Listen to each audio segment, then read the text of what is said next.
하나님, 감사합니다. 이 귀한 밤을 우리에게 허락하시고 순천영광교회에 2024년도 5월달 부흥회를 통하여 우리 주일학교 아이들부터 또 어른에 이르기까지 하나님 말씀의 축복의 장이 우리에게 허락하여 주심을 감사합니다. 성령님, 이곳에 오셔서 우리들의 마음과 생각을 하나님께서 붙들어 주시고 우리 아이들의 찬양처럼 성령이 임하셔서 하나님 아버지의 꿈과 환상을 보며 아버지께 영광을 올려드릴 수 있는 기쁨의 빛과 소금의 교회가 되게 하여 주옵소서. 이제 말씀을 듣사옵나이다. 아버지 귀와 눈을 열어주시고 아버지 말씀을 통하여 우리의 생명이 변화되고 아버지 앞에 거룩한 선한 싸움을 살 수 있는 주의 인생의 모든 모습들이 하나님 앞에서 이루어지게 하여 주옵소서. 예수님의 이름으로 간절히 기도드리옵나이다. 아멘. 여러분 반갑습니다. 오늘은 선한 싸움을 싸우라라는 제목으로 주의 말씀을 증거하겠습니다. 제가 이제 순천에 온 지가 2년이 조금 넘었어요. 그래서 제가 순천을 2년 동안 잘 몰랐던 것 같아요. 그리고 최근에 들어서 많은 것들을 좀 많이 배우고 있어요. 별로 안 놀라시는데요? 저는 2년 동안 많이 배웠고 안다고 생각했는데 그렇지 않더라고요. 그래서 우리 노예에 있는 어른 목사님들하고 이야기하면서 많은 것들을 또 배우고 또 하면서 순천이라는 곳에 사람들이 어떤 사람들인지를 좀 가르쳐 주셨고, 그리고 제가 이때까지 사역을 하면서 저의 경험대로 살았던 이 모습과 다르게 또 우리 순천에 있는 이런 지역에 있는 색깔들도 좀 많이 배우게 됐습니다. 그래서 앞으로 하나님 앞에 우리가 순천영광교회가 더 많은 부흥과 능력이 저와 함께 여러분들이 귀한 열매를 많이 맺어 나가기를 정말 축복하고 소원합니다. 그래서 오늘 저는 여러분들 정말 사랑하는 마음으로 섰어요. 예, 그전에는 사랑 안 했느냐? 그렇지 않고 사랑하는데 더 애틋해졌어요. 그래서 그랬었구나 이런 생각이 많이 바뀌었습니다. 자세한 걸 듣고 싶은 분들은 저랑 커피 한잔 하시면 됩니다. 자, 오늘은 선한 싸움을 싸우라라는 제목으로 말씀을 증거하는데, 여러분 세상에서 가장 재미있는 싸움이 뭘까요? 재미있는 구경이 뭘까요?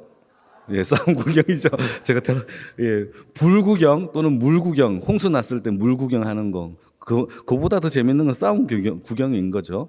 여러분, 그런데 그게 왜 재미있을까요? 그 재미있는 이유는 오직 하나예요. 그게 내 싸움이 아니기 때문이죠. 만약에 내 집에 불이 났다. 재미있을 수 있을까요? 그렇지 못하죠. 내가 싸운다. 그게 뭐가 재미있겠어요? 얼마나 힘들겠습니까? 그런데 그게 내 싸움이 아닐 때는 재미있단 말이에요.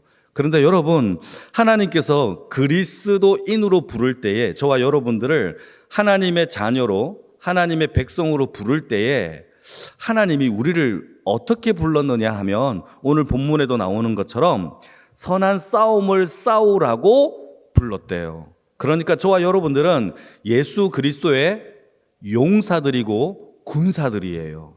그게 안 보이죠?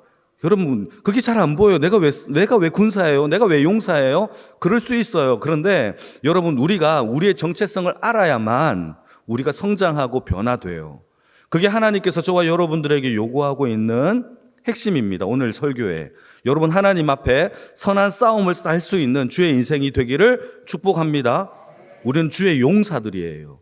반드시 싸워야 됩니다. 그런데 무엇과 싸워야 되느냐? 이게 중요하죠. 무엇과 싸워야 되느냐? 여러분, 오늘 말씀을 통하여서 나의 적을 정하고 내가 무엇과 싸워야 하는지를 정말 하나님 앞에 결단하며 나아갈 수 있는 귀한 주의 백성이 다 되어지기를 축복합니다. 여러분, 우리가 싸워야 될 이 싸움은 영적인 전쟁이에요. 보이지 않아요. 육탄전이면 싸우고 말겠는데 보이지 않는 영적인 전쟁이에요. 그러니까 우리가 보기에 싸울 필요도 없고 싸울 의지도 없을 때가 많습니다. 그런데 여러분, 질문 하나 할까요? 영적인 이 싸움이 실제일까요? 사이버처럼 가상일까요? 실제예요. 여러분, 영적으로 시험에 들면 안 아픕니까? 아픕니까? 아파요. 시험에 들어요. 시험에 들면 여러분 어떤 일이 벌어지느냐? 좌절하고 낙심하고 지금까지 해왔던 일들을 그냥 안 하고 싶고 포기하고 싶어요. 여러분 이겁니다. 영적인 전쟁은 실전이에요. 실제적으로 우리에게 영향력을 끼치는 것이 영적인 전쟁입니다. 시험에 들면은 이제 내가 내 성질대로 막 해버리는 것이죠. 여러분 이건 매우 중요한 부분이에요. 영적인 전쟁은 실제입니다. 그래서 성경에는요 우리에게 영적인 전쟁을 너무 많이 사도 바울, 베드로, 수많은 사람들이 이것을 언급하고 있어요. 선한 싸움을 싸울 것을 우리에게 요구합니다. 출애굽기를 보게 되면 여러분 출애굽 사건에서 하나님 여호와를 무엇으로 설명하는지를 한번 읽어볼까요? 출애굽기 15장 3절 말씀인데 같이 한번 읽겠습니다. 시작. 여호와는 용사시니 여호와는 그의 이름이시로다. 여호와를 뭐라고 부르고 있죠? 용사라고 불러요. 자, 출애굽기 15장의 말씀은 어떤 말씀이냐면 이런 말씀이에요. 이스라엘 백성들이 출애굽을 하고 홍해를 건넌 사건 이후에 하나님 앞에 영광을 올려드리면서 찬양하는 노래 가운데 저 가사가 있어요. 그러니까 지금까지 출애굽의 역사 가운데 하나님이 하신 일들을 뭐라고 부르느냐? 여호와는 용사입니다 라고 부르는 거예요. 자, 여러분 이스라엘 백성들이 칼을 들었나요? 몸으로 싸웠나요? 아니에요. 그런 적이 없어요. 그럼에도 불구하고 하나님이 용사로서 보이지 않는 영적인 전쟁을 치룬 사건으로 출애굽의 사건을 성경은 해석하고 있다라는 거예요. 여러분 10가지 재앙을 내리신 것이 하나님이 칼을 차고 무기를 들고 영적인 전쟁을 벌이시는 사건으로 성경을 설명하고 있어요. 홍해를 가르시는 사건도 하나님이 용사로서 이스라엘 백성, 내 백성을 구원하여 전쟁 가운데 승리하는 사건으로 설명하고 있는 것이 성경의 이야기예요. 그러니까 저와 여러분들이 이 땅 가운데서 살아가는 이 모든 삶 가운데 여러분 영적인 전쟁은 분명히 있다라는 사실이에요. 둘 중에 하나입니다. 싸우든지 싸우지 않든지. 둘 중에 하나밖에 없어요. 싸우든지 싸우지 않든지. 이 둘 중에 밖에 없어요. 여러분 결론부터 얘기할까요? 질문 하나 던져볼게요. 하나님이 이 세상의 모든 것들 뿐만 아니라 이 우주 천지 만물 모든 것들과 싸워서 질 수 있는 존재가 있을까요? 없을까요? 크게 대답해 보십시오. 하나님이 이 세상의 모든 것들과 싸워서 쟤한테는 내가 지겠다라고 할 게 있나요? 없나요? 없단 말이에요. 여러분 그렇다면 하나님이 싸우신다면 백전백승이에요. 믿으십니까? 그렇다면 저와 여러분들이 하나님의 편에 서면 어떻게 될까요? 백전백승이에요. 이게 성경에서 말하고 있는 명제예요. 싸우라 이긴다. 싸우라 이긴다. 왜? 하나님이 너희가 너와 함께 함이니라. 이게 성경에서 말하고 있는 명제. 그러니까 문제는 우리가 왜 실패하느냐? 오직 하나죠. 안 싸워요. 하나님과 함께 안 해요. 주는 우리를 위하여 앞에 나서서 있는데 우리는 두려워 벌벌 떨고 있는 것이 지금의 영적인 모습. 세상은요, 우리에게, 교회에게, 그리스도인들에게 왜 욕을 하느냐? 안 싸워서 그래요. 싸우는 선한 모습이 전혀 없는 거예요. 너희들은 다르구나. 가 없어요. 똑같아졌잖아요. 똑같이 세상 가운데서 물들어 세상에 흠뻑 젖어 사는 거. 그러니까 구별이 없는 거죠. 구별은요, 우리의 인생의 삶의 무게가 다른 거예요. 그들은 세상의 무게가 있지만 우리는 하나님께 무게가 있고, 그들은 가지 않는 길을 우리는 이름도 없이 빛도 없는 그 길을 가는 것이 세상 사람들이 봤을 때 참 놀랍다, 참 이해가 안 되네. 그런 구별된 모습으로 인하여 하나님과 교회가 지금까지 영광을 받았는데 그 싸움이 없어진 거예요. 여러분 다시 선한 싸움을 싸워야 풍성한 하나님의 사랑을 누릴 줄을 믿으시길 축복합니다. 그 약속 속에 하나님의 풍성한 복이 담겨 있어요. 여러분 저는 개 알러지가 있잖아요. 개털 알러지가 있는데 제가 개를 키운다라고 가정해 봅시다. 그런데 이 강아지가 제가 얼마나 정성스럽게 키우는지 되게 예쁘게 키웁니다. 그리고 맛있는 음식도 주고, 여러분 요즘 사료값이 되게 비싸졌잖아요. 그리고 간식도 비싼 간식을 제가 최고급으로 자연산 이런 걸로 이 강아지한테 먹인다고 가정해 봅시다. 자, 그런데 내가 그렇게 많은 시간과 투자와 많은 돈을 썼지만 이 강아지가 옆집 아줌마만 보면 좋아해요. 옆집 아줌마한테만 말 들어요. 그러면 제 마음은 어떨까요? 이거 뭐지? 이거 뭐 팔아버릴까? 이런 생각이 든단 말이에요. 여러분, 우리는 누가 우리를 구속하셨습니까? 예수가 자신의 생명과 피를 쏟으면서 우리를 구속하셨어요. 그런데 우리는 지금 무엇에 반응합니까? 옆집 아줌마한테 반응해요. 옆집 아줌마가 뭐 소시지 주면, 여러분 소시지가 자연산에 있는 천년의 이 사료보다 좀 덜 하잖아요. 그런데도 그거 먹고 좋아한단 말이에요. 여러분, 우리가 무엇에 반응하는지, 누구를 더 사랑하는지를 보셔야 합니다. 하나님을 기쁘시게 하는 방법은 나를 구원하신 예수에게 반응하는 것밖에 없어요. 그럼 하나님이 얼마나, 저도요, 강아지가 그렇게, 여러분, 한낱 미물 따위에 강아지도 주인이 기뻐하는데 그걸로 인하여 슬퍼하고 미운데, 우리 하나님은요, 자신의 아들 독생자 예수까지 주어가면서 우리에게 하나도 아끼지 않은 사랑을 부어주셨는데 우리는 무엇에 반응합니까? 이게 선한 싸움이에요. 주를 위하여 하나님 앞에 하나님을 더 사랑하는 싸움이, 하나님을 더 사랑하겠다라고 결단하는 싸움이 선한 싸움이라는 사실을 믿으시기를 주님의 이름으로 축복합니다. 그게 바로 하나님의, 우리가 선한 싸움의 영적 전쟁인 거예요. 우리는 분명히 하나님께 반응해야 됩니다. 성경이 두 가지의 전쟁을 한번 비교해 볼게요. 두 가지 전쟁이 나오는데, 하나는 사무엘상 17장 다윗과 골리앗의 싸움을 한번 봅시다. 다윗과 골리앗의 싸움이, 여러분, 다윗은 소년이에요. 우리 주일학교 아이들처럼 작은 소년이에요. 골리앗은요, 2m가 훨씬 넘는 그러한 엄청난 힘의 괴력의 장수예요. 그 소년과 골리앗이 싸운다라고 가정해 봅시다. 누가 이길까요? 상식적으로 골리앗이 이겨요. 그런데 성경의 뚜껑을 열어보니까 누가 이기죠? 다윗이 이겼어요. 믿으십니까? 다윗이 이겼어요. 세상의 눈으로 봤을 때는 절대 불가능한 사건이 성경에서 일어났어요. 우리의 영적 전쟁도 마찬가지예요. 우리가 세상 앞에 섰을 때 우리는 소년 다윗과 같을 거예요. 그럼에도 불구하고 하나님께서 이미 결론 지어진 게 뭐냐? 나와 함께 한 자는 100% 이긴다라고 하나님이 이미 결단해 놓으셨고 결정해 놓으셨어요. 여러분, 이게 바로 우리가 취해야 할 영적인 전쟁입니다. 여러분, 한번 읽어볼까요? 사무엘상 17장 23절에서 26절인데요. 천천히 한번 읽어보시겠습니다. 여러분들이 한번 읽어주세요. 시작.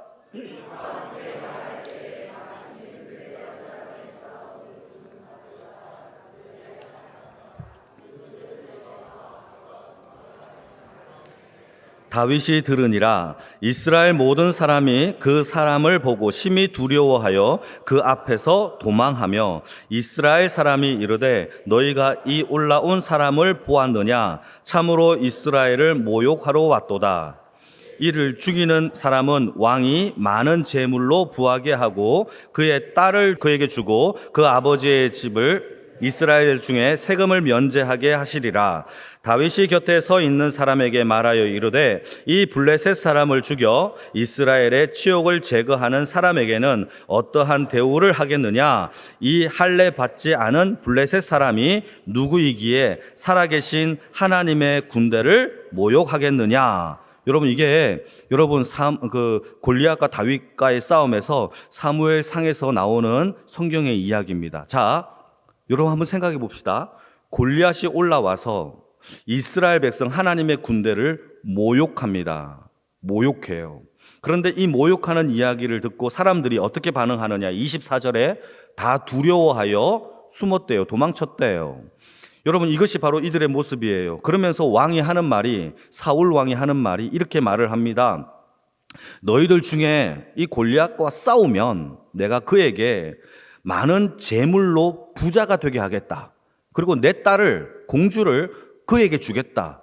뿐만 아니라 너의 가족에 있는 모든 세금을 면제하게 하겠다라는 이런 이야기를 합니다. 자, 이때 다윗이 반응을 해요. 다윗이 반응을 하는데 어떻게 반응을 하느냐? 이렇게 말을 합니다.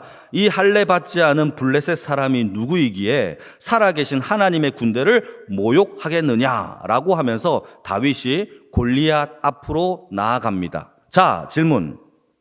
다윗이 골리앗 앞에 전쟁을 취하여야 하겠다라고 결단했던 이유가 뭘까요? 자, 재물을 많이 줘서 사울 왕의 공주를 줘서 세금을 면제해 줘서 일까요? 아니면 이 할례 받지 못한 자가 하나님의 군대를 모욕했기 때문에 여호와의 이름을 들고 전쟁에 나갔을까요? 두 가지 질문입니다. 어떤 것 때문에 나갔을까요? 여러분, 하나님의 이름을 모욕했기 때문에 다윗이 반응을 한 거예요. 그런데 많은 사람들이 착각을 해요. 우리의 싸움이 무엇인지를 들여다봐야 합니다. 이 싸움의 시작이 근원이 하나님으로 인하여 하나님의 영광을 위하여 하나님이 나를 위하여 죽으신 십자가의 사랑을 때문에 우리가 영적인 선한 싸움을 싸우는 건지, 아니면 예수 믿으면 돈을 벌고 공주와 결혼하고 세금을 면제하기 때문에 나가고 있는지를 우리는 분석해 봐야 돼요. 우리의 영적인 싸움은 여러분 예수의 영광을 위하여 싸워져야 합니다. 다윗이 그랬어요. 여러분, 이 이야기를 들었을 때에, 그렇게 제가 골리앗과 싸우겠습니다 라고 했을 때에 그의 형 엘리압이라는 제일 맏형이 있어요. 다윗의 맏형. 이 맏형이 어떻게 다윗을 바라보느냐? 하나님의 거룩한 싸움을 싸우겠다라고 결단했던 다윗을 향하여 이 엘리압이 다윗을 이해를 하느냐? 이해를 못해요. 너 까불고 있네? 라고 하면서 뭐라고 하느냐? 이렇게 얘기합니다. 28절 말씀을 같이 한번 읽어볼까요? 시작. 큰형 엘리압이 다윗이 사람들에게 하는 말을 들은지라 그가 다윗에게 노를 바라여 이르되 네가 어찌하여 이리로 내려왔느냐? 들에 있는 양들은 누구에게 맡겼느냐? 나는 내 교만과 내 마음의 완악함을 아노니 네가 전쟁을 구경하러 왔도다. 형이 엘리압이 하나님 앞에 거룩한 전쟁을 선포했던 이 다윗에게 뭐라고 얘기하느냐? 이렇게 얘기해요. 그가 하나님 앞에 이 거룩한 전쟁을 선포했던 이유를 전혀 모르고 너는 참 교만하구나, 너는 참 마음이 완악하구나, 너는 전쟁을 구경하러 왔구나 라고 이야기를 하면서 엄청난 핀잔을 준다라는 거예요. 여러분, 자, 지금부터 생각해 봐야 합니다. 여러분, 골리앗이 하나님의 이스라엘 백성들의 군대를 향하여 모욕하고 있어요. 맞죠? 이 모욕함을 듣고 방관하고 있는 사람은 누구죠? 엘리압이에요? 다윗이에요? 엘리압이에요. 구경꾼은 누구예요, 그러면? 엘리압이에요. 하나님의 이름이 모욕을 당하든 말든 나랑 상관이 없잖아. 구경꾼이 누구죠? 엘리압이 구경꾼이었죠. 그럼에도 불구하고 싸우겠다고 하는 이 다윗을 너는 구경하러 왔냐? 라고 얘기하는 거예요. 여러분, 이게 참 아이러니한 거죠. 여러분, 다윗은요, 하나님 앞에 모욕당하는, 그 여호와의 이름이 모욕당하는 것이 견디지 못하여 내 목숨을 바쳐서라도 나는 하나님 앞에 싸우겠다라고 결단을 했어요. 그때 하나님이 다윗을 돕는 거예요. 여러분, 이게 믿음이고 우리가 싸워야 할 핵심의 포인트입니다. 여러분, 우리의 삶은요, 골리앗이라는 존재가 아마 각각 다르게 있을 거예요. 그 골리앗에 대하여 구경꾼으로 살지 마시고 여러분 전쟁을 선포하시고 그 죄와 싸우겠다라고 여러분 결단하실 때에 하나님의 오른손이 다윗을 붙잡았던 것처럼 저와 여러분들의 인생 가운데 붙들어서 하나님이 승리하게 하시는 줄을 믿으시기를 축복합니다. 이건 진리예요. 하나님이 그렇게 하시겠다라고 이야기를 하는 거예요. 여러분, 이 소리를 듣자 사울 왕이 그래, 골리앗과 싸우겠다라는 사람이 있어? 너무 기뻐하는 거죠. 그런데 다윗이라는 이 소년을 보자마자 사울 왕이 마음에 낙심을 해요. 너무 실망을 하는 겁니다. 그러면서 하는 말이 사무엘상 17장 33절 말씀인데요. 제가 읽겠습니다. 네가 가서 저 블레셋 사람과 싸울 수 없으리니 너는 소년이고 저 골리앗은 어려서부터 용사였어 하면서 사울 왕이 다윗의 싸움을 만류합니다. 너 못 싸워. 너 너무 어려. 안 돼. 라고 이야기를 하는 거죠. 여러분 잘 보세요. 어떤 그 누구도 다윗이 하나님 앞에 싸우겠다라는 이 이야기를 인정해 주는 사람이 아무도 없어요. 아무도 없어요. 다윗이 혼자 싸우겠다라고 그렇게 결단하고 나아가는 거, 이 싸움을 아무도 그거를 인정해 주지 않죠. 그러자 다윗이 하는 말이 있어요. 사울 왕에게 뭐라고 하느냐. 이제 자막을 열어줘요. 34절에서 36절인데요. 같이 한번 읽어주시기 바랍니다. 시작. 주의 종이 아버지의 양을 지킬 때에 사자나 곰이 와서 양떼의 새끼를 물어가면 내가 따라가서 그것을 치고 입에서 새끼를 건져내었고 그것이 일어나 나를 해치려고 하면 내가 그 수염을 잡고 그것을 쳐 죽였나이다. 주의 종이 사자와 곰도 쳤은즉 살아계시는 하나님의 군대를 모욕한 이 할례 받지 못하는 이 블레셋 사람이니까 그가 그 짐승의 하나와 같이 죽을 것이다 라고 얘기를 하는 거죠. 여러분, 사울 왕도 다 키가 큰 장수예요. 거기에 있었던 수많은 장군들이 많이 있지 않겠습니까? 그럼에도 불구하고 크기와 규모와 힘과 사이즈와 상관이 없어요. 하나님 앞에 거룩한 전쟁은요, 능력과 실력과 돈과 크기와 이 모든 것과 상관이 없어요. 여러분, 저와 여러분들이 하나님을 신뢰하고 믿고 결단하여 하나님 앞에 거룩한 선한 싸움을 싸우기로 마음만 먹으면 하나님이 저와 여러분들의 인생 가운데 장중에 잡아주시는 하나님의 능력이 있음을 믿으시길 축복합니다. 여러분, 그러면서 다윗이 했던 말이 참 기가 막히죠. 제가 아버지의 양떼를 지키면서, 내 양떼도 아니에요, 아버지의 양떼를 지키면서 대리로 지키는 거죠. 그럴 때에 곰과 사자가 와서 내 양떼를 물어서 가져가려고 할 때에 자기가 싸운 경험을 얘기하는 겁니다. 그러면서 하는 말이 47절 같이 한번 읽어볼까요? 47절 같이 읽겠습니다. 시작. 또 여호와의 구원하심이 칼과 창에 있지 아니함을 이 무리에게 알게 하리라. 전쟁은 여호와께 속한 것인즉 그가 너희를 우리 손에 넘기시리라. 여러분, 다윗이 이 전쟁을 왜 하는지 아십니까? 나와 있죠. 뭐라고 얘기합니까? 이 전쟁이, 이 구원이 누구에게 속했다? 여호와께 속했다라는 것을 어떻게 한다? 여러분, 이게 중요해요. 이 무리에게, 모든 사람들에게 알게 하겠다. 이게 다윗의 핵심이에요. 여러분, 우리가 선한 싸움을 싸우는 것은 개인적인 싸움이 아니에요. 이게 정말 중요한 거예요. 교회가 거룩한 성전이 되기 위해서는 이 싸움을 시작했다 라고 하는 것은 이 모든 세상, 이 가곡동에 있는 사람, 순천에 있는 모든 사람들이 순천 영광교회가 하나님의 거룩한 싸움을 시작했어를 알게 하기 위한 전쟁이라는 거예요. 여러분, 하나하나가 우리가 하나님 앞에 거룩한 삶을 살기로, 선한 싸움을 살기로 작정했다면 하나님이 그것을 덜 추워내어서 풍성한 사랑을 부어주셔서 저 사람은, 저 교회는, 저 사람은 하나님께서 복을 부어주시는 하나님의 사람이다라는 것을 하나님이 모든 백성들에게 알려 선포해 주시겠다라는 거예요. 여러분, 이게 얼마나 확정된 복음이에요. 싸워야죠. 싸우면 복 받아요. 이게 하나님께서 약속해 주신 거예요. 여러분, 다윗이 소년이었어요. 사자가 왔을 때에 툭 쳐서, 사자가 얼마나 놀랬겠습니까? 조그만 아이가 자기를 툭 쳤으니까 딱 보면 조그만 아이가 자기를 쳤어요. 뭔데? 하는 순간 입에 물고 있던 양이 뚝 떨어지겠죠? 그러면 다윗이 그걸 딱 건져서 그리고 가려고 하는데 이 사자가 자기를 죽이려고 할 때, 제 얘기가 아니에요. 이 얘기예요. 지금 성경 나오는 얘기예요. 자기를 죽이려고 으앙 할 때에 수염을 잡아서 때려서 죽였대요. 아무도 아멘 안 하네요. 호황맹랑한 얘기입니까? 여러분, 이 이야기가 다윗이 하는 거예요. 곰도 마찬가지예요. 여러분, 우리의 인생 가운데 이러한 전쟁에서 승리하는 하나님의 기쁨이 저와 여러분들의 삶에 있기를 축복합니다. 그와 같이 골리앗도 그 짐승과 같이 하나가 될 겁니다 라는 믿음 가운데 선포하는 겁니다. 여러분, 이 세상 가운데 하나님이 이기지 못할 싸움은 없어요.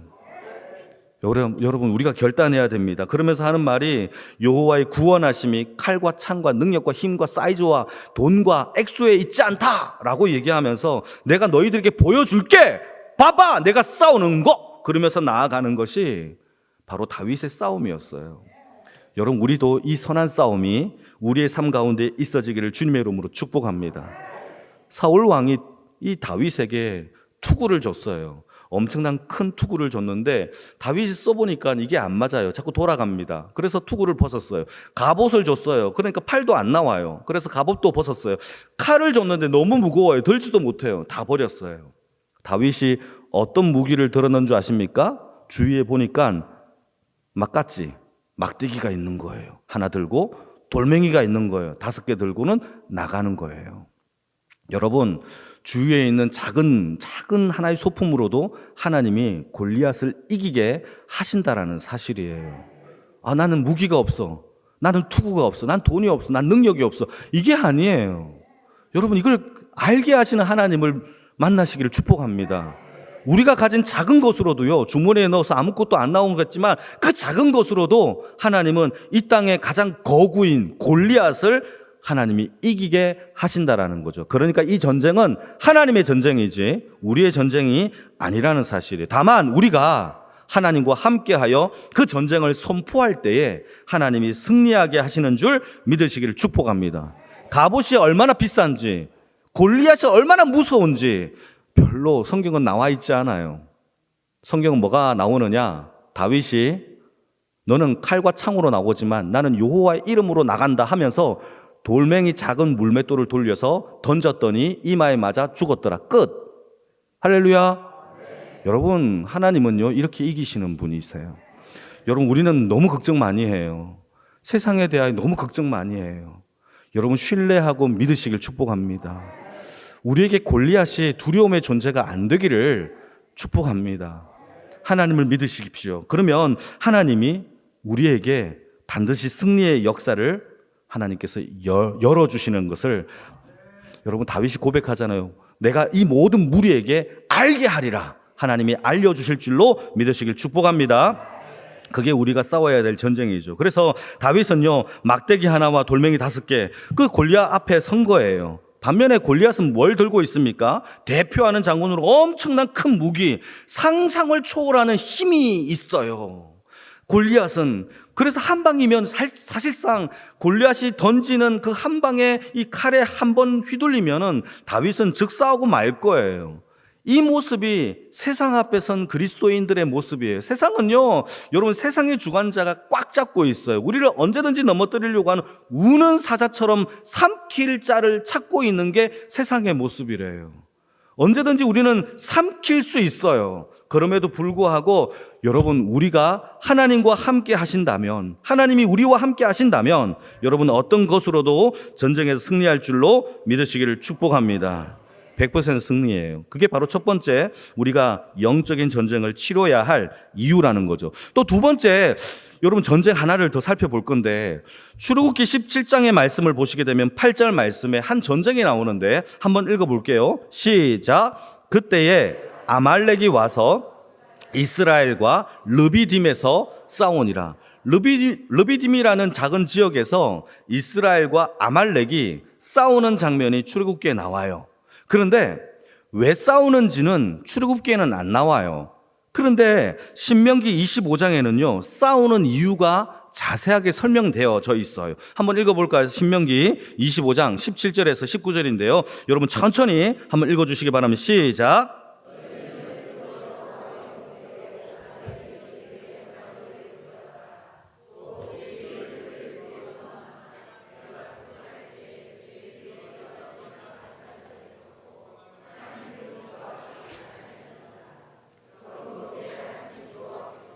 내게 기업으로 주어 차지하게 하시는 땅에서 내 하나님 여호와께서 사방에 있는 모든 적군으로부터 안식을 주실 때에 너는 천하에서 아말렉에 대한 기억을 지워버리라. 너는 잊지 말지니라.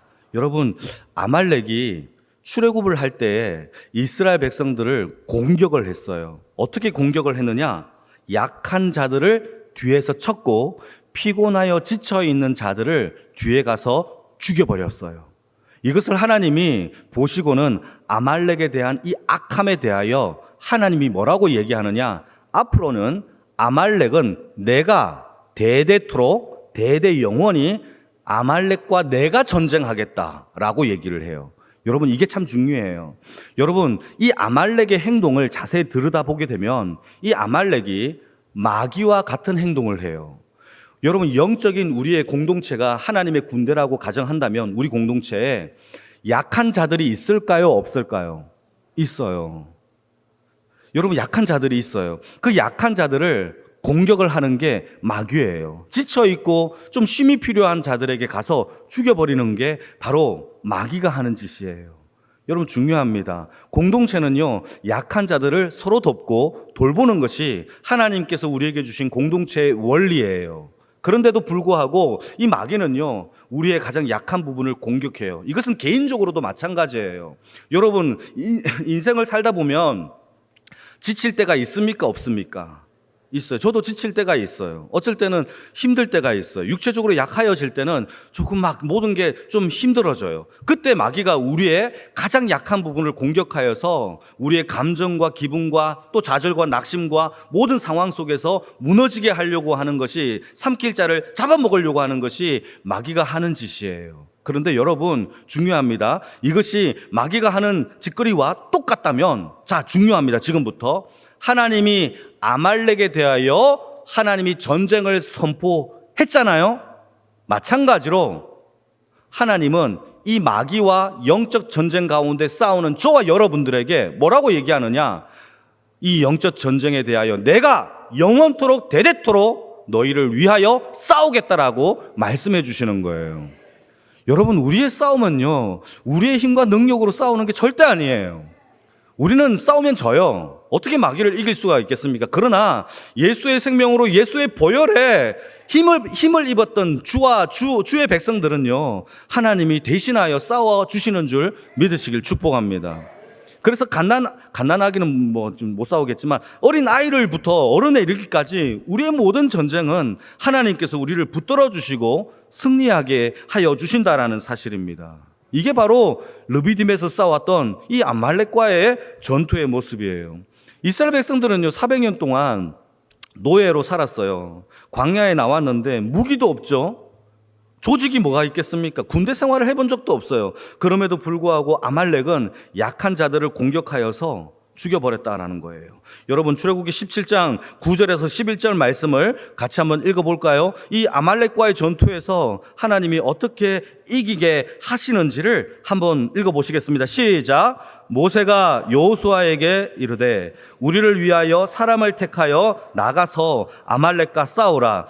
내일 내가 여호와의 지팡이를 손에 잡고 산 꼭대기에 서리라. 여호수아가 모세의 말대로 행하여 아말렉과 싸우고 모세와 아론과 훌은 산 꼭대기에 올라가서 모세가 손을 들면 이스라엘이 이기고 손을 내리면 아말렉이 이기더니. 할렐루야.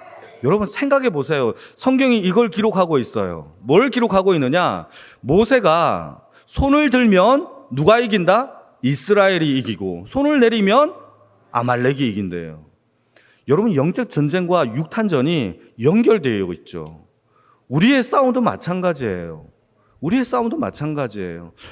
여러분, 지금 여기에서 손을 들다라는 이 행위가, 여러분 에스라 9장 5절 말씀을 보시게 되면은 손을 드는 행위는 하나님께 간구하고 기도하는 행위로 성경은 자주자주 표현되어집니다. 그러니까 모세가 그냥 두 손 들고 벌 서는 게 아니라 손을 들고 하나님 앞에 이스라엘 백성들이 이길 것을 기도하고 있고 간구하고 있는 모습이 손을 들었다라는 뜻이에요. 그러니까 이 말을 다시 설명해 보게 되면, 모세가 이스라엘 백성들을 향하여 두 손을 들고 하나님을 향하여 간구할 때에 하나님이 어떻게 하신다? 이스라엘 백성들이 이기게 하셨다라는 사실이에요. 액면상으로 보게 되면은 아말렉은요, 이미 전쟁을 준비한 군대고요. 노예 백성으로 이제 갓 출애굽을 했던 이스라엘 백성들은요, 싸워봤자 100전 100패예요. 질 수밖에 없어요. 그럼에도 불구하고 이 전쟁에서 승리하게 하시는 하나님은 모세를 통하여 손을 들면 이기게 하셨다라는 사실입니다. 저와 여러분들도 마찬가지. 이 전쟁에서 우리는요, 칼을 준비하는 게 아니에요. 뭘 준비한다? 두 손을 드는 것을 준비하시기를 축복합니다. 하나님 앞에 그 말씀을 붙잡고 두 손을 들어 하나님 나를 승리하게 해달라라고, 이 거룩한 전쟁 가운데 선한 싸움을 싸우게 해달라라고 손을 들 때에 하나님은 반드시 우리를 통하여 승리하게 하시는 하나님을 온 세상 가운데 알게 하여 주실 줄로 믿으시기를 축복합니다. 이게 바로 영적인 전쟁이에요. 르비딤에서 일어났던 이 마귀가 했던 행동들, 저와 여러분들이 사실상 문제는요, 저도 지칠 때가 있어요. 여러분들도 지칠 때가 있죠. 그러면 손이 내려와요, 안 내려와요? 내려와요. 그래서 공동체가 있는 거예요. 공동체는요, 서로 경쟁하는 게 아니라 서로 지치고 힘들 때 아론과 훌이 와가지고 모세의 두 손을 받쳐준 것처럼 우리도 서로 협력하여 함께 기도의 동력과 힘을 불어넣는 게 공동체의 핵심이에요. 여러분, 옆에 있는 분들이 기도를 못하고 지쳐 있을 때 기도해 주시기를 축복합니다.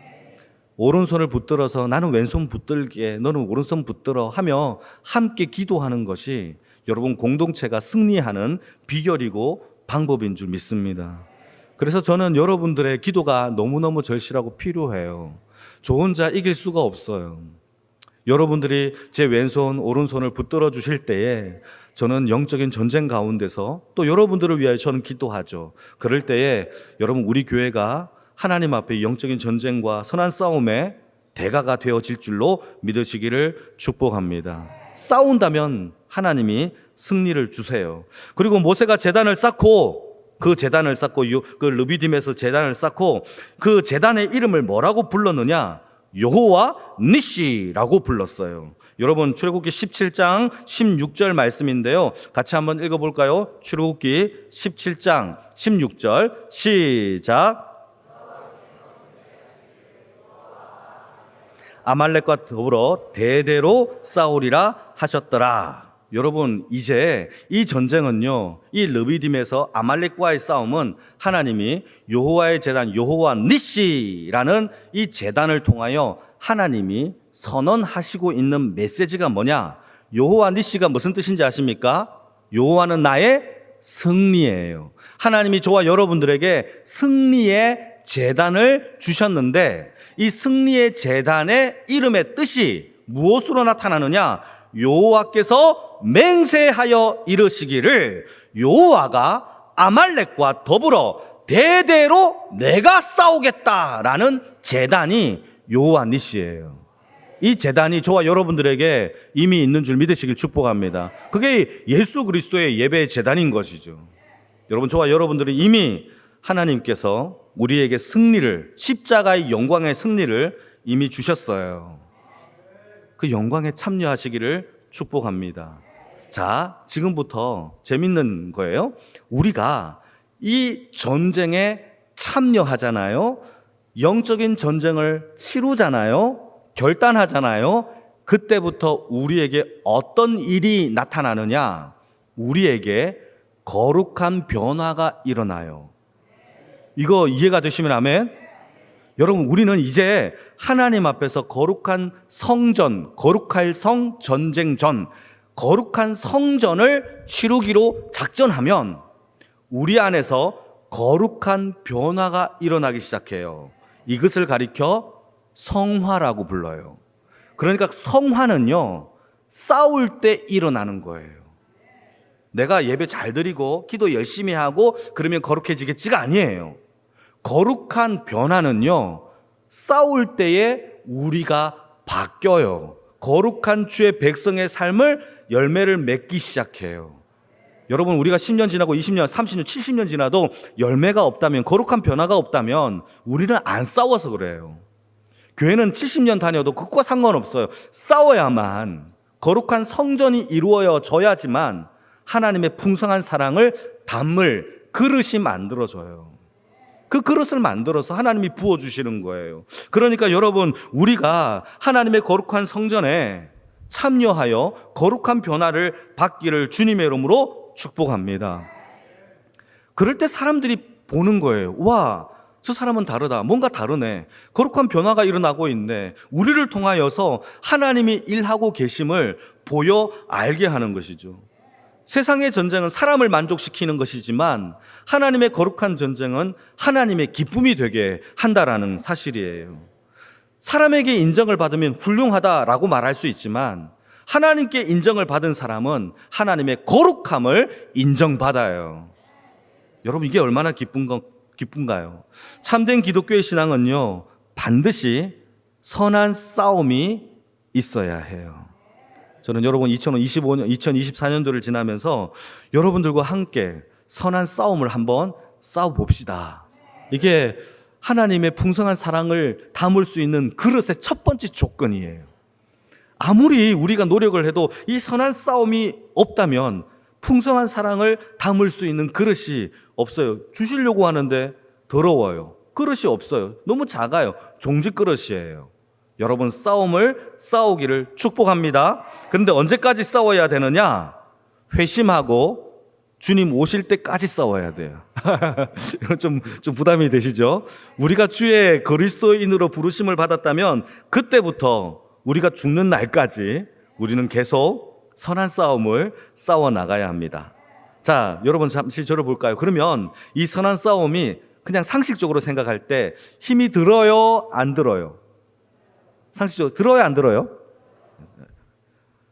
들죠. 그런데 내 힘으로 싸우면 들어요. 여러분, 예를 들어서 여러분이 열심히 일을 하여서 월급을 받아서 돈을 쓰면 아까워요? 안 아까워요? 아깝죠? 그런데 일을 안 하는데도 계속 하나님이 돈을 막 주신다고 가정해 봅시다. 이 예가 좀 비루하지만 그래도 들어봅시다. 그러면 얼마나 행복하게 돈을 쓸 수 있겠어요? 걱정 안 하고. 여러분, 우리의 공급함은 우리의 힘과 노력과 애씀으로 되어질 문제가 아니에요. 잘 들어보세요. 어떤 한 성도가 예수를 믿기 시작했어요. 자, 그때 접시 돌리기를 하는 겁니다. 예를 드는 거예요. 이거 제가 예를 든 게 아니라 맥스 루케이더 목사님이 든 예화인데요. 이런 접시가 있다고 가정해 봅시다. 이 접시를 예수를 딱 믿기 시작했고, 이제부터 나는 교회를 다니겠습니다 라는 이 교회를 다니겠다라는 접시를 계속 돌리기 시작해요. 하나를 돌립니다. 돌리는데 이게 영원토록 돌아가느냐? 아니죠. 조금 돌다가 이게 비틀비틀 그대가 뚝 떨어지겠죠. 그러면 뚝 떨어지지 않게 하기 위해서 다시 이거를 밑에 있는 이 작대기를 막 돌리는 거죠. 그러면은 또 이게 열심히 돌아갑니다. 또 비틀비틀 또 떨어지려고 하면 또 작대기를 막 열심히 돌리는 거예요. 자, 여기까지 이해되시겠습니까? 자, 그런데 예배만 열심히 드리겠다라고 결단했던 이 신앙생활 하나가 이제는 기도도 해야 되겠다라는 말씀을 듣고 기도도 또 열심히 하겠다는 두 번째 접시를 돌리기 시작해요. 자, 그러면 접시가 몇 개죠? 2개예요. 2개예요. 얼마나 바쁘겠습니까? 예배 돌리고 기도 돌리고 예배 돌리고 기도 돌리고. 그런데 또 하다 보면 또 하나 봉사를 하라네. 찬양대 봉사를 하래요. 접시가 몇 개입니까? 3개가 됐어요. 또 있다 보니까 교사를 하라네. 교사에 또 접시를 돌리는 거예요. 또 찬양 봉사를 하라네. 몇 개입니까? 4개가 되죠. 그러면 접시가 4개가 돼요. 얼마나 바쁘겠습니까? 돌리고 떨어질 때 돌리고 떨어져 이거 돌리고 떨어져. 이게 신앙생활이 아니라는 거예요. 우리가 이렇게 신앙생활을 한다라는 거예요. 얼마나 바쁘고 힘들고 지치고 얼마나 에너지가 소모됩니까? 이건 신앙생활이 아니라는 거예요. 우리의 신앙생활의 힘은요, 내가 접시를 돌리는 게 아니에요. 하나님의 우리의 중심에 우리의 인생을 돌리고 계시는 분은 하나님을 이 전환되어지는 것이 복음의 능력인 거예요. 혹시 우리 가운데 이렇게 접시 돌리다가 지쳐서 쉬고 계신 분 계십니까? 이 접시 돌리다가 너무 지쳐서 이제 좀 안 해야 되겠다라고 하는 그런 분 계십니까? 여러분, 우리의 애씀이에요. 복음은 차원이 달라요. 그 기쁨에 차오르는 그 기쁨과 능력을 여러분 선한 싸움을 할 때만이 알 수 있어요. 전도할 때만이 전도가 얼마나 쫄깃쫄깃한 행복을 주는지를 알 수 있어요. 여러분, 냉랭한 그 관계 속에서 먼저 말을 걸기가 어려워요. 그런데 먼저 말을 걸면 별것 아니라는 사실을 그때 알 수 있어요. 여러분, 정말 중요해요. 복음의 능력은 어디에서 나타나느냐? 우리의 힘과 애씀이 아니에요. 하나님의 능력과 애씀이, 하나님의 능력과 역사하심이 우리의 삶 가운데 펼쳐지는 것이 바로 복음의 능력인 줄 믿으시기를 축복합니다. 그래서 다시 돌아와서 참된 신앙의 명제는 반드시 선한 싸움을 싸워야 합니다. 그러기 위해서는 깨어 있어야 되고, 깨어 있기 위해서는 기도하는 용사가 되라고 성경은 이야기하고 있어요. 자, 그렇다면 그리스도인들이 도대체 무엇과 싸워야 되느냐? 사람과 사람과 싸워야 되느냐? 공동체 안에서 내 마음에 안 드는 사람과 싸우는 게 그게 싸움인가? 아니에요. 우리의 적은요, 분명하게 성경에서 얘기합니다. 우리의 씨름은 혈과 육을 상대하는 것이 아니요, 통치자들과 권세자들과 이 어둠의 세상 주관자들과 하늘에 있는 악한 영들을 상대함이라. 아멘입니까? 세상의 주관자들, 세상과 싸워야 되고요, 악한 영들, 마귀와 싸워야 되는 것이 우리가 싸워야 할 싸움의 정체성인 거예요. 우리의 싸움은 사람들과 이웃과 교회 안에서 마음에 안 드는 사람들과 싸우는 싸움이 아니에요. 옆에 있는 우리 이웃은 사랑해야 될 대상입니다. 그 사람을 통하여 하나님의 사랑을 볼 수 있는 믿음의 눈이 열리기를 축복합니다. 여러분, 이런 생각 안 해보셨어요? 옆에 있는 성도를 하나님이 보내셨어요. 우리 교회에 이 귀한 일꾼들을 보내셨어요. 근데 좀 맞지 않을 수 있죠. 그럼에도 불구하고 하나님이 그를 통하여 협력하여 선을 이룰 수 있도록 하나님이 택하여 보내신 거예요. 믿으십니까? 우리가 밀어내거나 마음에 안 들어 할 수가 없어요. 왜냐하면 그를 향하여 예수님이 자신의 피와 생명을 쏟으면서 죽으셨거든요. 여러분, 그게 바로 하나님의 사랑의 원리예요. 교회는요, 조금만 참으면 돼요. 그러면 하나님의 사랑을 볼 수 있고 누릴 수 있고 열매 맺을 수 있어요. 그때 하나님께서 우리 안에서 내가 너를 사랑한다라는 그 음성을 들으면, 여러분, 이게 무슨 게임이냐 하면 하나님의 엄청난 사랑을 그냥 부으면, 그게 부어지면 다른 게 하나도 안 보여요. 이거 경험해 보셨습니까? 그냥 내 아내가 너무 사랑스러우면 허물이 하나도 안 보여요. 내 자녀가 너무 예뻐서 부족해도, 다른 사람들은 좀 부족하다고 봐도 나는 너무 예쁜 거예요. 하나님의 사랑이 그렇게 우리에게 부어지면, 여러분, 우리는 모든 허다한 허물을 덮을 수 있는 하나님의 능력의 역사가 펼쳐지는 거예요.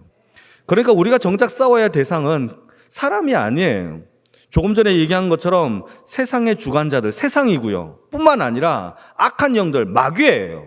우리의 정체성을 우리는 기억해야 합니다. 우리는 그들과 싸우는 거예요. 세상 가운데 세상의 타락한 문화를 휩쓸어 가는 게 아니에요.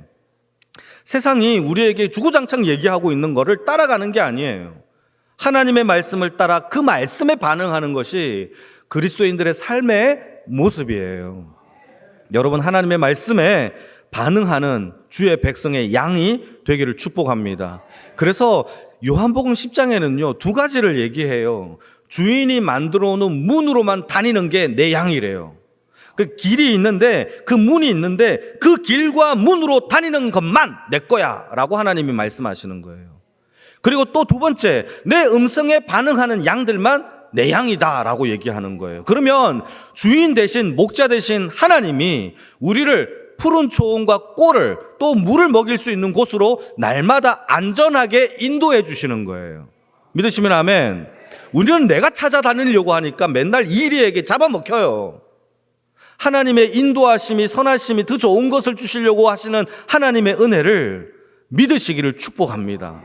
오늘도 여러분, 더 좋은 것을 주시기 위하여 인도하신 하나님을 정말 믿는다면, 여러분, 그것이 정말 믿는다면 여러분, 주의 음성에 반응하고 주의 길로만 다닐 수 있는 하나님의 백성이 되어지기를 축복합니다. 그래서 사도 바울은 내 몸을 쳐서라도 난 복종하고 싶어 라고 얘기했어요. 로마서 7장 23절 말씀에는요, 한번 읽어볼까요? 로마서 7장 23절입니다. 시작.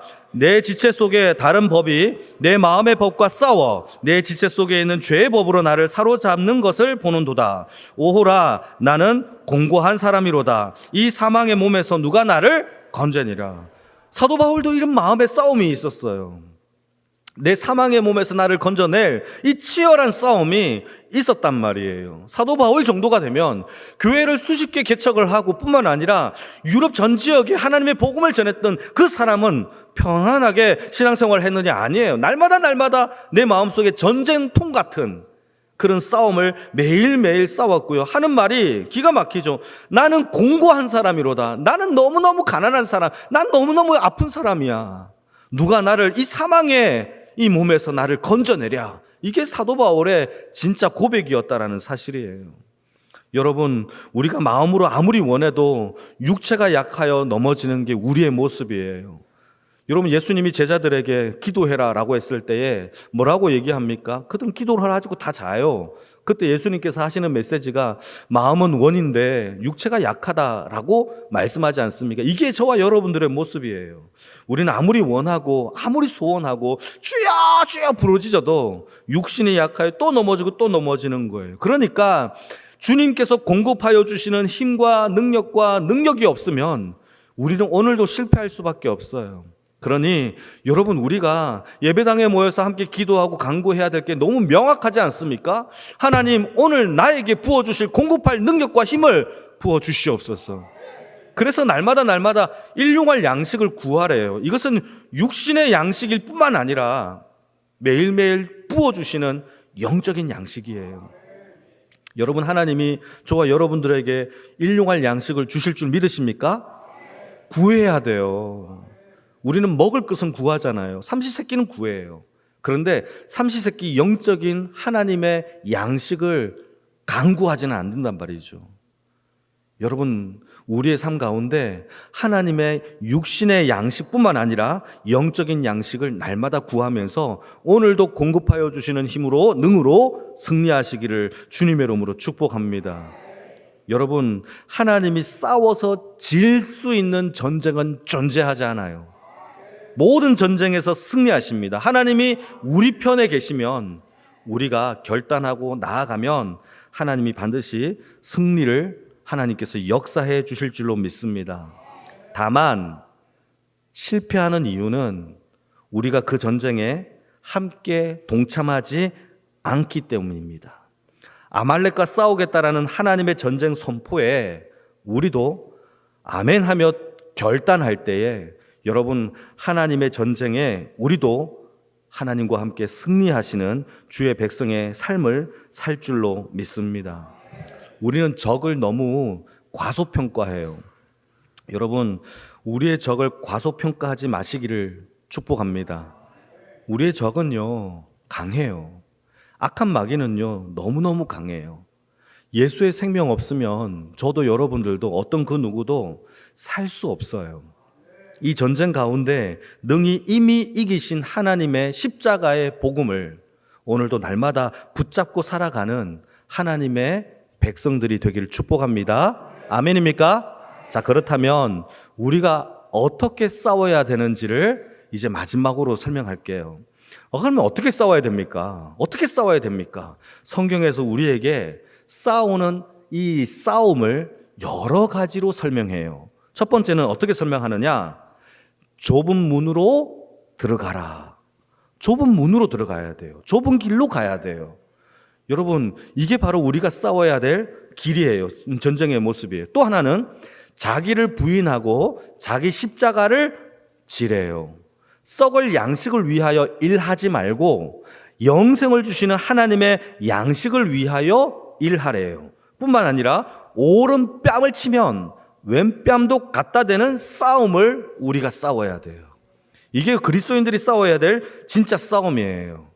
여러분, 우리의 인생 가운데 예수님께서 걸어가신 그 길대로 우리도 동참하고 닮아가는 주의 그 싸움을 싸우시기를 축복합니다. 달라도 달라야죠. 달라야 돼요. 여러분, 우리의 싸움은 중립이 없어요. 저는 평화주의자입니다. 저는 전쟁을 싫어합니다. 그래서 아무것도 편들지 않겠습니다. 이런 거는 존재하지 않아요.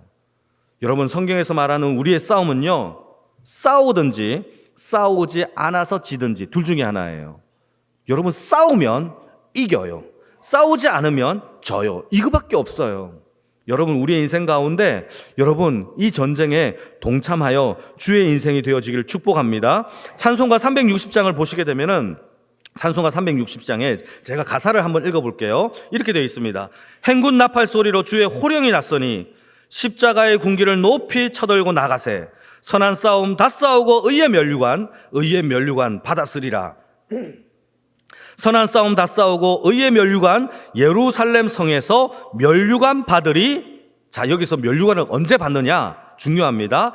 저 요단강 건너 우리 싸움 마치는 날 의의 면류관 예루살렘에서. 자, 여러분 이 싸움이 언제 끝나죠? 우리의 생명이 마치는 날 끝나요.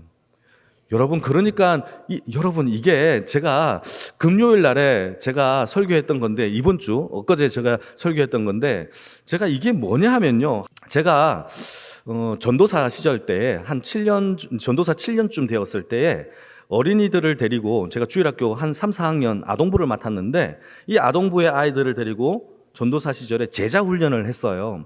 이 제자 훈련을 했는데 한 8명의 아이들을 제가 데리고 그 아이들에게 또 1대1로 교사들을 또 이제 같이 교육을 시켜서 8명, 교사 8명, 아이 8명 해서 16명이 제가 제자 훈련을 시킨 적이 있어요. 12주 동안 열심히 제가 훈련을 시키고 난 다음에 마지막 12주 되는 그날에 뭘 하느냐? 그날은 공부 안 해요. 수료식과 함께 나가서 놉니다. 어떻게 노느냐? 여러분, 서울에 양화진이라는 데 아십니까? 양화진? 이 양화진에 가면 100주년 기념교회뿐만 아니라 거기에 어떤 게 있느냐면 순교자 기념관이 있어요. 우리나라의 순교사님들이 다 순교하신 기념관이 있단 말이죠. 그런데 가서 우리가 미리 예약을 하고 총 17명이 우리가 방문을 합니다. 좀 안내를 해주시고 설명을 해주세요 라고 하면 거기에서 이제 직원분이 나와서 우리에게 설명을 쭉 해주는 그런 거예요. 그때 우리가 설명을 쫙 듣고 난 다음에 이제 점심시간이 되어서 이 아이들을 데리고 이제 식당으로 가려고 한 거죠. 그때 제가 예산이 5만 원 밖에 없었어요. 5만 원. 그런데 17명이 밥을 먹어야 되는데 5만 원으로 밥을 먹을 수 있을까요? 없을까요? 여러분 들었으니까 됐고 뒤에. 있을까요? 없을까요? 예, 말해보세요. 5만 원으로 17명이 먹을 수 있어요? 없어요? 있어요. 제가 살던 노량진은요, 밥 한 끼가 2,500원, 3,000원이에요. 놀라시죠? 2,500원. 여러분, 지금도 노량진은 좀 쌀 거예요. 왜냐하면 거기에는요, 공무원 시험 준비하는 학생들이 엄청 많고요. 하니까 여러분, 돈이 궁하고 공부에만 열중하는 아이들이 많아요. 그래도 3,000원으로 팔아도요, 하루에 1,000그릇, 10,000그릇 팔면 돈이 많이 남는 것이죠. 그러니까 2,500원, 3,000원짜리 짜장면 밥이 많이 있어요. 그러니까 저는요, 충분하죠. 2,500원짜리 3,000원짜리 짜장면 먹으면 되겠구나 하고는 이 아이들을 데리고 짜장면 집으로 가는 중에 들었으면서 처음 듣는 것처럼 표정을 지어요. 예, 엊그제 들었잖아요. 가는 중에 우리 이은숙 집사님이라고 계세요. 예, 노량진에. 그분이 좀 부자예요. 굉장히 거기에서 하여튼 부자인데 그분이 저한테 이런 얘기를 하는 거예요. 목사님, 짜장면 집으로 갈 거면 제가 아는 데로 갑시다. 그러는 거예요. 그래서 예산이 5만 원밖에 없는데 다른 데 아시는 데 있습니까? 라고 하니까 아는 데 있대요. 5만 원이면 되겠습니까? 충분하대요. 그래서 저희가 이제 간 거죠. 그래서 집사님이 먼저 출발해서 먼저 선발대로 갔고 우리는 아이들을 데리고 이제 후발대로 갔는데 먼저 도착해서 이제 주문을 다 해놓은 거예요. 제가 이제 도착해서 보니까 이 식당이 2,500원짜리 짜장면 식당이 아닌 거예요. 너무 비싸 보이는, 여러분 들어갈 때부터 입구에 이상한 이 돌 항아리가 이만한 게 있고 뭐 장식품이 장난이 아닌 거예요. 너무 비싸 보이는 것이죠. 그래서 제가 제일 먼저 무엇부터 확인했을까요? 가격을 확인했죠. 들어가자마자 가격이 얼마인가 보니까 13,000원인 거예요. 짜장면 값이. 3,000원이 아니라 13,000원인 거예요. 그래서 저분이 좀 이상한가? 이런 생각을 속으로 했죠. 5만 원밖에 없는데 도대체 어떻게 하시려고 저러나? 라고 하면서 제가 이게 아닌 것 같다라고 하면서 나오자라고 얘기하려고 하니까 벌써 주문을 다 끝냈대요. 그리고는 테이블에 다 앉고 또 탕수육까지 준비를 시켜가지고 테이블에 각각 탕수육이 한 개씩 나온 거예요. 제가 그때 탕수육을 보고 놀랬어요. 그때부터 제 생각이 달라졌죠. 탕수육을 시켰어? 그렇다면 내가 계산할 게 아니구나. 이 5만 원으로 해결될 문제가 아니구나. 아, 저분이 계산하겠군. 그때부터는요, 제가 돈 걱정했을까요? 안 했을까요? 안 했어요. 저분이 하겠지. 그래서 제가 제일 맛있게 먹었어요. 탕수육도 제일 많이 먹었어요. 여러분, 제가 하고 싶은 얘기가 바로 이거예요. 여러분, 우리가 싸울 싸움이 아니에요. 내가 낼 돈이 아니에요. 내가 하면 걱정돼요. 염려돼요. 이걸로 어떻게 살지? 이런 고민만 하고 있어요. 근데 하나님이 저와 여러분들에게 주신 이 영적 전쟁의 승리는요, 이미 확정된 승리를 선포한 하나님께서 치루신 탕수육과 같아요. 그냥 맛있게 드세요. 그러면 되는 거예요. 여러분, 우리가 선한 싸움을 싸우고 하나님이 차려주신 그 밥상에 기쁨으로 식사를 하는 주의 은혜가 있기를 주님의 이름으로 축복합니다. 이게 저와 여러분들에게 상을 차려주신 하나님의 능력이에요. 언제까지? 내 목숨 다할 때까지. 할렐루야. 기뻐해야죠. 나는 평생도록 주께서 주시는 은혜로 살아가는구나. 이게 얼마나 기쁜 거예요. 여러분, 이것이 하나님이 우리에게 주신 약속인 거예요. 그래서 우리는 이 영적 전쟁을 다른 말로 믿음 전쟁이라고 불러요. 믿음 전쟁이에요. 여러분, 믿는 자들에게 나타나는 거예요. 여러분, 그때 제가 근심을 많이 했어요. 탕수육을 보기 전까지. 그런데 탕수육을 보는 순간부터 믿었죠. 저분이구나 라고 믿은 거예요. 여러분, 우리의 인생도 마찬가지입니다. 세상의 갈등과 하나님의 갈등은 달라요. 이거 잘 기억해야 됩니다. 여러분, 세상에서의 갈등은 내가 애쓰려고 하는 싸움의 갈등이에요. 그런데 하나님이 우리에게 주는 이 갈등은요, 믿음의 갈등이에요. 하나님을 믿느냐 아니면 세상의 유혹을 따르느냐, 이 싸움이에요. 여러분, 세상의 유혹을 뿌리칠 수 있는 이 믿음의 전쟁에 승리하기를 주님의 이름으로 축복합니다. 전적인 믿음, 100% 믿음이에요. 그래서 히브리서 11장 6절 말씀을 보시게 되면은 이런 구절이 있어요. 한번 읽어볼까요? 히브리서 11장 6절 말씀입니다. 같이 한번 읽어볼까요? 시작. 믿음이 없이는 하나님을 기쁘시게 하지 못하나니 하나님께 나아가는 자는 반드시 그가 계신 것과 또한 그가 자기를 찾는 자들에게 상 주시는 이심을 어떻게 해야 된다? 믿어야 한다는 거죠. 믿음의 정체성을 얘기하는데 이 믿음으로 하나님을 기쁘게 한대요. 그 기쁘게 하는 믿음이 뭐냐? 반드시 하나님이 계신 것을 믿어야 한대요. 할렐루야. 여러분, 하나님 계신 걸 믿으십니까? 그게 하나님을 기쁘게 한다라는 거예요. 별거 아니잖아요. 이 전쟁에 왜 동참을 못해요? 하나님이 계신 것을 믿는 건데. 두 번째, 그 싸움에 동참하는 자들에게는 하나님이 상 주시는 자이심을 믿으라는 거예요. 우리가 상을 믿는 거예요. 하나님이 나에게 상 주시는구나. 이거 믿는 거 왜 못하겠어요? 근데 우리는 이 기쁨을 하나님께 드리지를 못해요. 너무 내가 애써요. 내가 고민해요. 내가 낼 거라고 생각해요. 여러분, 하나님께서 우리에게 하나님이 계신 것과 그가에게 상을 주시는, 찾는 자들에게, 하나님과 동참하는 자들에게 상 주시는 이심을 믿는 하나님의 백성의 승리자가 되어지기를 축복합니다. 그게 믿음이에요. 하나님을 기쁘시게 하는 믿음이에요. 우리가 뭔가 대단한 부흥을 일으키고 능력을 행하고 기적을 행하여 하나님이 기쁜 게 아니에요. 하나님은요, 하나님이 살아계시는구나를 믿고 하나님을 찾는 자들에게, 하나님을 구하는 자들에게, 영적 전쟁을 선포하는 자들에게 하나님이 오늘도 나에게 상을 차려주시는구나를 믿는 자들을 하나님은 기뻐하신다라는 사실을 믿으시기를 축복합니다. 은혜의 영이 임할지어다. 네, 여러분, 믿음은요, 서커스에 손 잡는 거와 똑같아요. 여러분, 그네 타기에 보게 되면은 그네가 양쪽에 그네가 있어요. 한 사람은 그네를 타는 사람이 있고 한쪽은 그네를 타는 사람을 붙잡는 사람이 있어요. 자, 여러분 잘 들어보세요. 제가 질문 하나 해볼게요. 제가 이 그네 타는 거 여러분 다 아세요? 설명 안 해도 되죠? 그네 타는 걸 모르시는 분 없으시죠? 예, 그네를 타는데 한 사람이 그네를 타고 있으면은 그네를 타다가 이 그네를 손을 놓아서 이 사람이 나를 붙잡을 것을 믿어야지만 이 그네의 손을 놓아버릴 수 있어요. 자, 이때 여러분 질문 하나 해볼게요. 여러분, 둘 중에 붙잡는 사람과 이 붙잡은 사람과 이 그네를 손을 놓는 사람들 중에, 이 두 사람 중에 믿음이 커야 될 사람이 누구일까요? 네?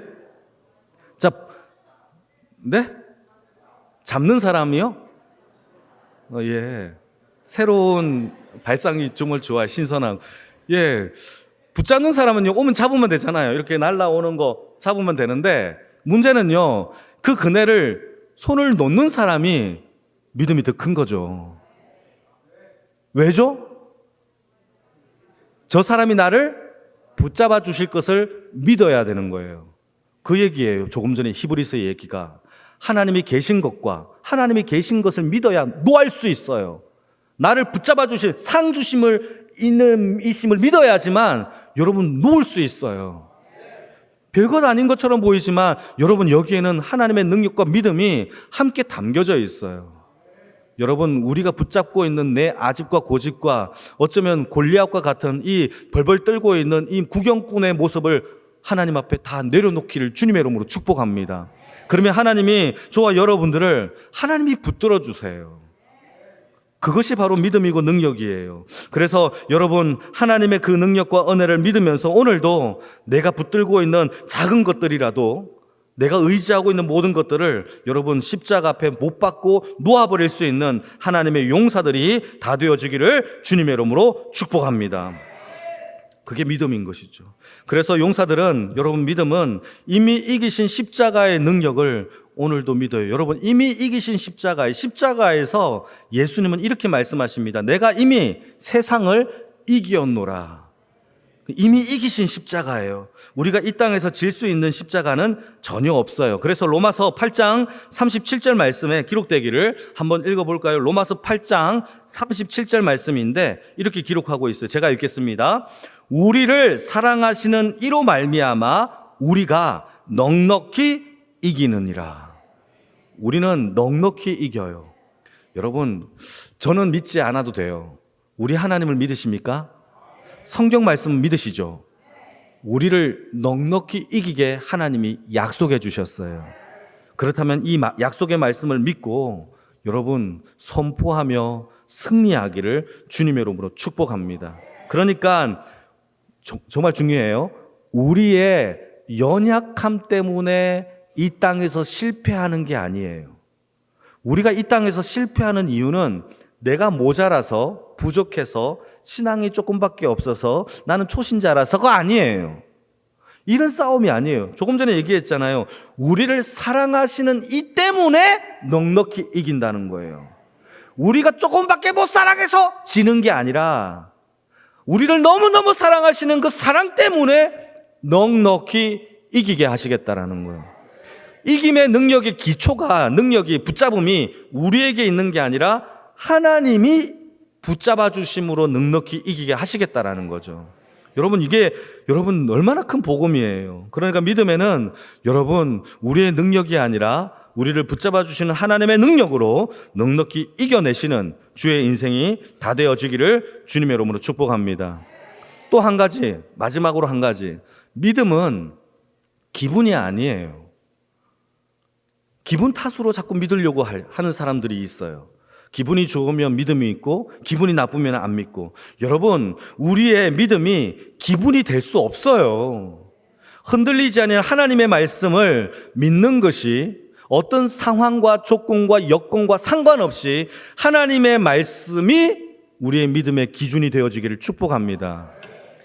여러분 기분 따라가면 안 돼요. 물론 하나님은요 감정이라는 아름다운 요소를 사용하세요. 감정을 통하여 기쁘고 행복하게 하나님이 만드셔서 우리를 더욱더 시너지 있게 역사하여 주십니다. 그러나 여러분 우리의 기분이 믿음을 대신할 수 없다라는 겁니다. 그래서 디모데후서 1장 12절 말씀을 보게 되면은 이렇게 기록되어 있습니다. 내가 또 고난을 받되 부끄러워하지 아니함은 내가 믿는 자를 내가 알고 또한 내가 의탁한 것을 그날까지 그가 능히 지키실 줄을 믿기 때문이라. 하나님이 나를 세상 끝날까지 능히 나를 붙들어 주실 것을 믿는 게 믿음의 시작이에요. 내 기분이 아니에요. 여러분 한 가지만 더 읽어볼까요? 고린도후서 4장 18절인데요. 같이 한번 읽어볼까요? 시작.